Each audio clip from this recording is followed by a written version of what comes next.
মাছ ছাড়া বাঙালির দিন প্রায় শুরু হয় না। মাছে ভাতে বাঙালির মাছ খেলে তবেই পেট আর মন তৃপ্তি পায়।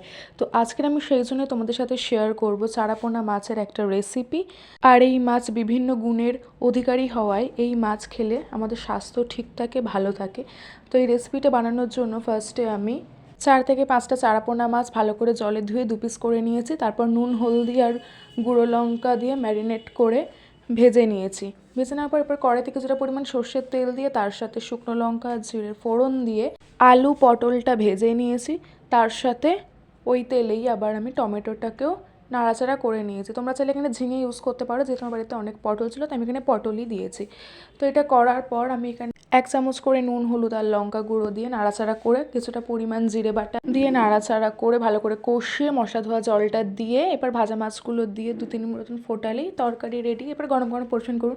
তো আজকের ভিডিওটা ভালো লাগে লাইক, কমেন্ট, শেয়ার, চ্যানেলটা সাবস্ক্রাইব। টাটা।